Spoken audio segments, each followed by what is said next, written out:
Hello student, standard 8 के maths में chapter number 8 comparing quantities ये हमारा कंटिन्यू था। ठीक है, उसमें हमने एक्सरसाइज 8.3 हमारा कंटिन्यू था। लास्ट लेक्चर में हमने क्वेश्चन 6 तक किया था। ठीक है, आज हम क्वेश्चन 7 से स्टार्ट करेंगे। तो क्वेश्चन 7 क्या है? Maria invested ₹8,000 in a business. She would be paid interest at 5% per annum compounded annually. Then find the amount credited against her name at the end of the second year and the interest for the third year. Okay. पहले हमने second year मतलब कि 2 year, at the end of second year बोला है। देखो क्या बोला है, ध्यान से पढ़। देखो पहले तो क्या बोला है कि मारिया इन्वेस्टेड ₹8,000। ठीक है, तो प्रिंसिपल कितना हुआ? ₹8,000. She would be paid interest at 5%. Then R is equal to 5%. ठीक है, कंपाउंडेड एन्युअली वाला फॉर्मूला हम यूज करेंगे। ठीक है, वर्ड्स ध्यान से पढ़ें। एन्युअली बोला है, हाफ ईयरली बोला है, उसके हिसाब से फॉर्मूला यूज होगा। ठीक है, तो हमें यहाँ पे क्या करना है? एन्युअली। तो पहला हमें क्या फाइंड करना है कि the amount credited against her name at the end of the second year. At the end of the second year मतलब कि 2 साल खत्म होने के बाद, मतलब n इज इक्वल टू क्या आएगा? 2 ईयर्स। क्या आएगा? 2 ईयर्स। ठीक है, तो पहला n is equal to 2 years. देखो मैं 1 करके क्यों लिखा n? क्योंकि 2 में n 3 ईयर्स है। ठीक है, तो पहले हम ये करेंगे। चलो एन्युअली का फॉर्मूला पुट करें। a is equal to p into 1 plus r upon 100 raise to n। ठीक है, p कितना है? 8,000 इंटू 1 प्लस r कितना है? 5% अपॉन 100 रेज टू n है, तो क्या आएगा? 2। ठीक है, 100 ऐसे इट रखती हूँ क्योंकि कैंसिल हो जाएगा। ठीक है, करना हो तो कर दो। चलो 25 are 100। ठीक है, और 20 एलसीएम आएगा, 1 से मल्टीप्लाई होगा तो कितना होगा? 20 यहाँ पे कुछ नहीं है तो 1, तो 20 प्लस 1 21 एंड पावर 2 है तो 2 बार 8,000 multiply by 21 upon 20 multiply by 21 upon 22। 2 zeros cancel, again 0 0 cancel. ठीक है, ये 42 are 80 और ये अगेन 22 are 40, तो 21 multiply by 21 that is 441। Now 441 multiply by 20, तो मल्टीप्लाई बाई 2 करो तो 288 और ऊपर क्या लगेगा? 0, तो क्या आएगा? ₹8820। ये मिल गया अमाउंट। ठीक है, amount credited against her name at the end of second year, तो ये at the end of second year हमें अमाउंट मिल जाएगा। ठीक है, ये हो गया 1 कैलकुलेट। अब 2 हमें क्या बोला है? देखो the interest of the third year, हमें सिर्फ थर्ड ईयर का इंटरेस्ट फाइंड करना है, अमाउंट नहीं। देखो क्वेश्चन ध्यान से समझो। The interest for the third year के लिए हमें सिर्फ इंटरेस्ट ही फाइंड करना है, हमें अमाउंट फाइंड करनी नहीं है। तो n is equal to 3 years लेके इतना बड़ा कैलकुलेशन करने की जरूरत नहीं है। ठीक है, हमें सिर्फ for the third year, only third year, 1 साल के लिए ही हमें इंटरेस्ट फाइंड करना है। समझ में आ रहा है? थर्ड ईयर जो तीसरा साल होता है, सिर्फ उसी 1 साल के लिए हमें इंटरेस्ट फाइंड करना है। ठीक है, तो इसी प्रिंसिपल समझ के 1 ईयर के हिसाब से, क्योंकि 2 ईयर का तो यहाँ पे हो गया, उसका हमें देखना ही नहीं है, हमें सिर्फ जो तीसरा साल होता है ना, उस 1 साल का ही सिंपल इंटरेस्ट चाहिए। ठीक है, क्योंकि उस 1 साल का ही हमें इंटरेस्ट चाहिए, अमाउंट नहीं बोला है। देखो इंटरेस्ट बोला है, interest for the third year, only for the third year, तो 1 साल के लिए ही। तो 2 साल की जो अमाउंट थी वो तीसरे साल के लिए क्या बन जाएगा? प्रिंसिपल। क्योंकि स्टार्टिंग में मैंने आपको समझाया था कि कंपाउंड इंटरेस्ट और सिंपल इंटरेस्ट में फर्क क्या है। तब मैंने आपको बोला था कि पहले साल के बाद जो अमाउंट होती है वो दूसरे साल का प्रिंसिपल बन जाती है, और दूसरे साल की जो अमाउंट होती है वो तीसरे साल के लिए प्रिंसिपल बन जाता है। ठीक है, तो हमें तीसरे साल के लिए इंटरेस्ट चाहिए, तो ये 2 साल के बाद जो अमाउंट थी वो तीसरे साल के लिए क्या बन जाएगा? प्रिंसिपल बन जाएगा। ठीक है, तो हमें क्या फाइंड करना था? Interest for third year.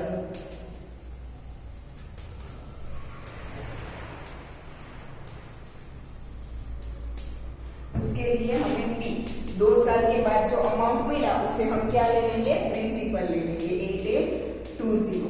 ठीक है, एम इज इक्वल टू सिर्फ थर्ड 1 ईयर के लिए ही बोला है ना, टोटल 3 इयर्स नहीं बोले हैं, only for the third year, तो वो 1 साल ही हुआ। ठीक है, और उसमें भी रेट तो 5% ही रहेगा। ठीक है, हम क्या करेंगे, simple interest PRN upon 100, PNRN PRN whatever it is same.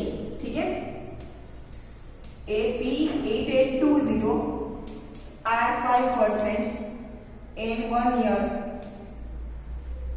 Divide by 100, 180 cancel, 5 2 जा 10, इसे 2 से डिवाइड करो तो 441, तो क्या आएगा ऊपर, नीचे कुछ भी नहीं है, 441 मल्टीप्लाई बाय 1 दैट इज 441। ये मिल गया थर्ड ईयर का इंटरेस्ट। ठीक है, this is the amount after 2 years, at the end of 2 years, amount at the end of 2 years, and this is the interest for the third year only. ठीक है, 441, clear, लिख लो, ये हो गया question 7।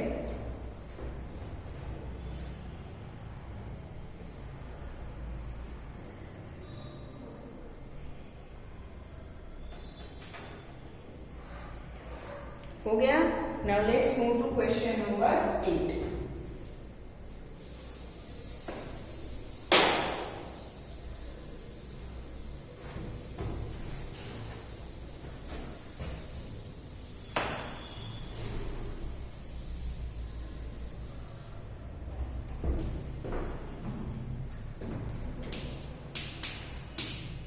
Question 8 क्या है, find the amount and the compound interest on ₹10,000 for 1.5 year at 10% annum compounded half yearly. ठीक है, क्या बोला है, कंपाउंडेड हाफ ईयरली, उसके लिए हमें अमाउंट एंड कंपाउंड इंटरेस्ट दोनों फाइंड करना है। तो पहले तो हमें प्रिंसिपल क्या दिया है, कंपाउंड इंटरेस्ट ऑन ₹10,000 पहले हाफ, और दूसरा क्या बोला है कि would this interest be more than the interest he would get if it was compounded annually। अगर हाफ ईयरली की जगह पे इसी कैलकुलेशन को हाफ ईयरली की जगह पे अगर एन्युअली पे किया जाए तो क्या अमाउंट ज्यादा होगा, वो हमें फाइंड करना है। क्या बोला है, देखो, would this interest be more, would this interest be more if it is calculated annually। ठीक है, तो पहले हाफ ईयरली का अमाउंट फाइंड करेंगे, कंपाउंड इंटरेस्ट फाइंड करेंगे, फिर क्या करेंगे, एन्युअली मेथड करके फाइंड करेंगे तो सम थोड़ा बड़ा होगा। ठीक है, तो पहले हम करेंगे half yearly.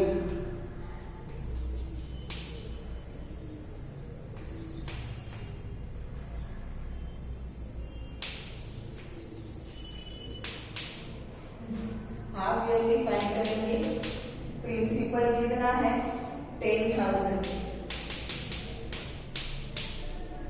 N half yearly करेंगे तो n keep it as it is 1.5 year, that means की 3/2 ईयर। रेट ऑफ इंटरेस्ट क्या बोला है, एट द 10% पर एनम। ठीक है, हाफ ईयरली वाला फॉर्मूला पहले अप्लाई कर दे तो ए इज इक्वल टू क्या आएगा, P × 1 + R/200 raise to 2n। Half yearly वाला फॉर्मूला अप्लाई करेंगे ना। ठीक है, तो P कितना है 10,000 इंटू 1 + R है 10/200 रेज टू 2, n की वैल्यू 3/2। यहाँ पे एक 0 कैंसिल और यहाँ पे पावर में ऊपर 2 कैंसिल, तो कितनी पावर बची 3। तो 10,000 ये as it is into 20 LCM आएगा, 20 इंटू 1 20, 20 + 1 21, कितनी बार आएगा, पावर 3 बची ना, तो 3 टाइम्स 21/20, 21/20, 21/20। ठीक है, 0 0 गया, 0 0 गया, 0 0 गया, 1 चलेगा, 2 5 10। अब कहीं पे कैंसिल नहीं हो सकता, तो 21 मल्टीप्लाई बाय 21 दैट इज 441, 41 21 5 105, तो 105 मल्टीप्लाई बाय 441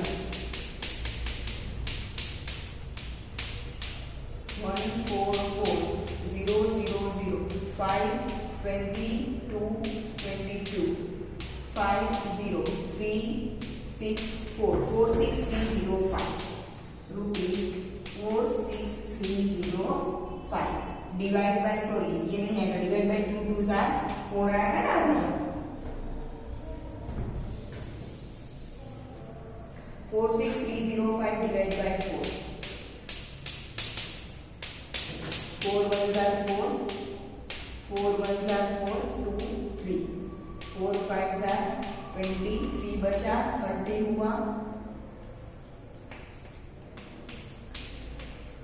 2 बचा 25 हुआ 4 6 24 1 बचा 10 यहाँ पे 4 2 8 2 बचा 20 10 4 5 20 11,576.25 rupees 11,576.25 ये हाफ ईयरली से अमाउंट मिल गया।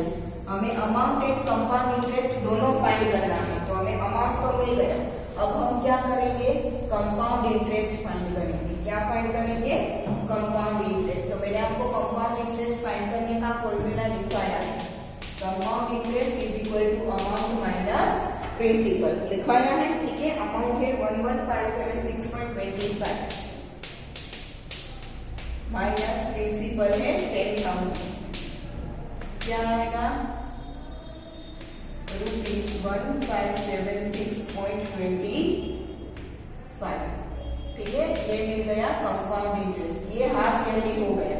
चलो दूसरा हमें क्या करना था, एनुअली।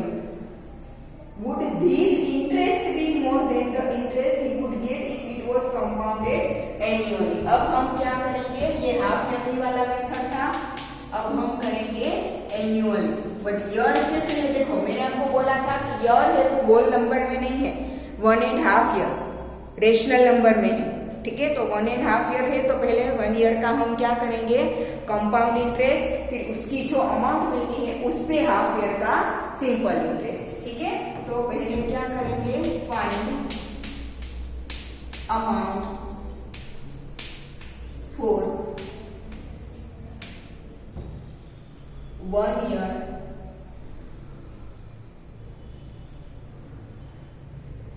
एज compound interest,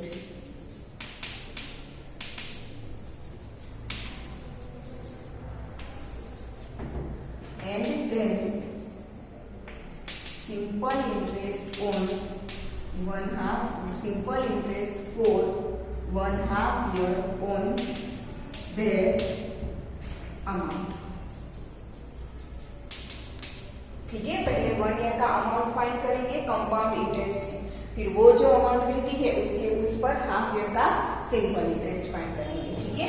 तो A इज इक्वल टू क्या मिलेगा, P इंटू 1 प्लस एनुअली है तो R upon 100 raise to 10, principal तो सेम आएगा 10,000 into 1 plus rate of interest भी सेम रहेगा 10% अपॉन 100। पहले 1 ईयर का कर रहे हैं ना, कंपाउंड इंटरेस्ट पहले किस पे फाइंड कर रहे हैं, 1 ईयर पे, तो n इज इक्वल टू 1, ये 0 0 कैंसल, तो ये 10,000 multiply by 10 into 1 10, 10 plus 1 11 upon 10, power तो 1 ही है, 0 0 कैंसल, 11 इंटू 1000 दैट इज 11,000, ठीक है। ये मिल गया 1 ईयर का अमाउंट। अब इस अमाउंट पे हम क्या करेंगे, हाफ ईयर का सिंपल इंटरेस्ट, ठीक है। इस साल on rupees 11,000 for half year, ठीक है। हाफ ईयर के लिए 11,000 पर सिंपल इंटरेस्ट फाइंड करेंगे, तो ऐसा is equal to P and R upon 100। P है 11,000, N मतलब हाफ ईयर, रेट है 10 अपॉन 100, 00 कैंसल, और ये यहाँ पे 2 5 10, 110 sorry 110 multiplied by 5 that is 550, ये मिल गया simple interest of half year. अब हमें क्या बोला है कि would this interest be more, ठीक है। ये जो इंटरेस्ट है वो ज्यादा होगा या कम होगा, तो पहले इस पे क्या करना पड़ेगा, इंटरेस्ट फाइंड करना पड़ेगा। अब इंटरेस्ट कैसे फाइंड करते हैं कंपाउंड इंटरेस्ट में? Compound interest is equal to amount minus principal. तो पहले टोटल अमाउंट फाइंड करनी पड़ेगी ना, ये तो सिर्फ 1 ईयर की है और ये हाफ ईयर का सिंपल इंटरेस्ट है, तो पहले टोटल अमाउंट फाइंड करेंगे। ठीक है, तो क्या करेंगे, total amount is equal to 11,000 plus 550, 11,000 plus 550 is equal to rupees 11,550। अब हमें क्या करना है, compound interest, compound interest is equal to amount minus principal. Total amount 11,550 minus principal है 10,000 इज इक्वल क्या मिलेगा, 1,550। ये मिला कंपाउंड इंटरेस्ट। ठीक है, अब आपको दिख रहा है ये 1550 है, ये 1576.25 है। कौन सा अमाउंट आपको, कौन सा कंपाउंड इंटरेस्ट आपको ज्यादा लग रहा है? ये वाला। ठीक है, मतलब कि अगर हम कैलकुलेशन हाफ ईयरली करें तो वो कंपाउंड इंटरेस्ट एनुअली से ग्रेटर होगा। ठीक है, क्या बोला है कि would this interest be more than the interest he would get if it was compounded annually? Yes. ठीक है, हाफ ईयरली पे जो अमाउंट सॉरी इंटरेस्ट मिलता है वो एनुअली से ज्यादा है। ठीक है, तो हम लिखेंगे, देखो कितना ज्यादा है, हाउ मच इतना नहीं बोला है, हमें सिर्फ इतना बोला है कि would this interest be more, इतना ही बोला है, हमेशा नहीं, हमें इतना नहीं बोला है कि बाय हाउ मच। तो माइनस करने की जरूरत नहीं, आप सिर्फ लिख सकते हो कि यस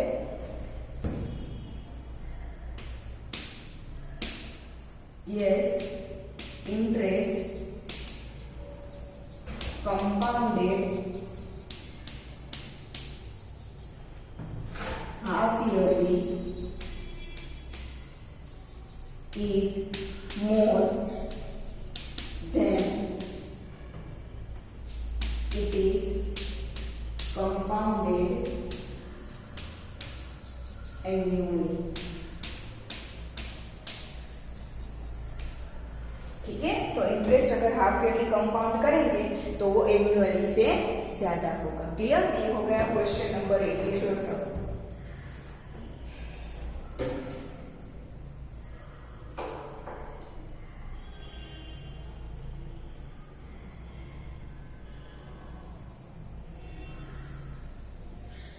हो गया सबका? Then let's move to question number 9।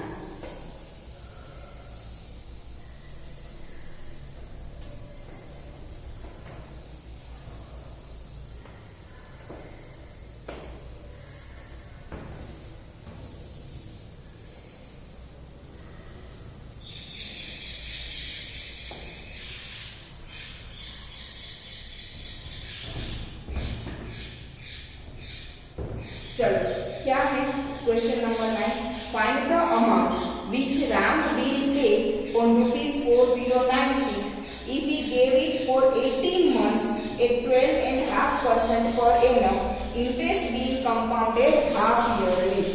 कौन सा हमें फॉर्मूला यूज करना है? हाफ ईयरली वाला। ठीक है, कितने रुपीज है? 4096। पहले तो क्वेश्चन नंबर 9, तो प्रिंसिपल कितना है? ₹4096। फिर हमें क्या बोला है? n is equal to 18 months. 18 months को ईयर में कन्वर्ट करो तो 12 मंथ्स मतलब कि 1 ईयर, तो 18 मंथ्स मतलब 1.5 ईयर होता है। काउंट करो, 18 मंथ्स मतलब कितना होता है? 1 साल पूरा और 1 आधा, 1.5 ईयर, क्योंकि 12 मंथ्स मतलब 1 ईयर एंड अगेन 6 मंथ मतलब हाफ ईयर। ठीक है, तो 18 मंथ्स मतलब क्या होगा? 1.5 ईयर। 1.5 ईयर को मैं 3/2 ईयर लिख सकती हूँ, 1.5 साल।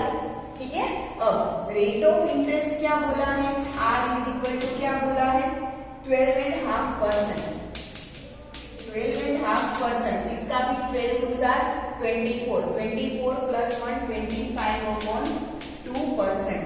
मेथड कौन सा बोला है? Compounded half yearly. सिर्फ हाफ ईयरली पे कैलकुलेट करके हमें क्या फाइंड करना है? Find the amount.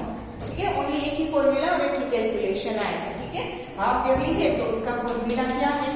P × 1 + r upon 200 raised to 2. Clear ना?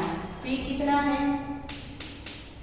4096 1 प्लस r कितना है 25 अपॉन 2 और नीचे जो 200 था वो तो रहेगा, ठीक है। r क्या था ऑलरेडी 25 अपॉन 2 था और ये 200 था वो एज इट इज, ठीक है।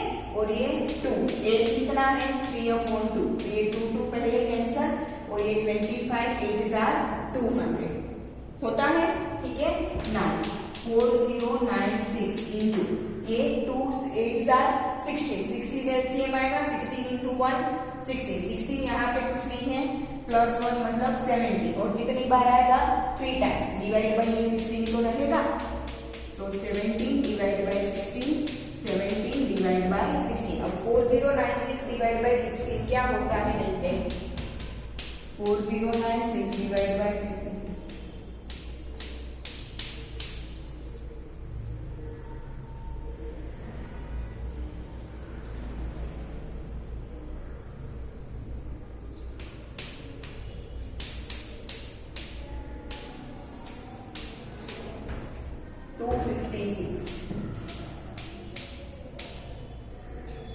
256 को 16 से डिवाइड करें, यस अगेन 256 को 16 से डिवाइड करो तो 16 आएगा और ये 16 कैंसिल तो बचा ओनली 3 टाइम्स 70।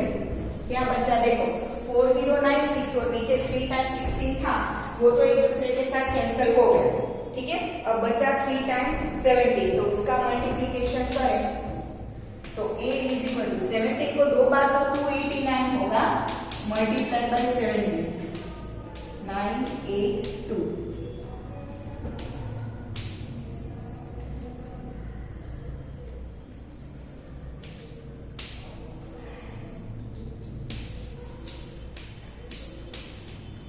4913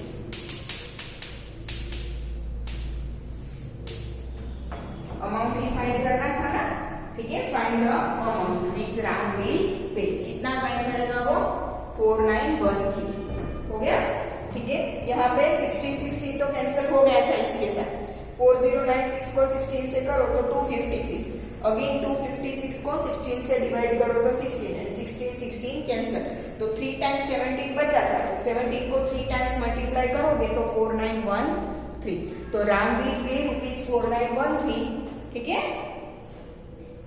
फॉर 18 मंथ्स हो गया सबका, ठीक है। आज यहाँ तक रखते हैं क्वेश्चन 9 तक, क्वेश्चन 10 से हम नेक्स्ट लेक्चर में करेंगे।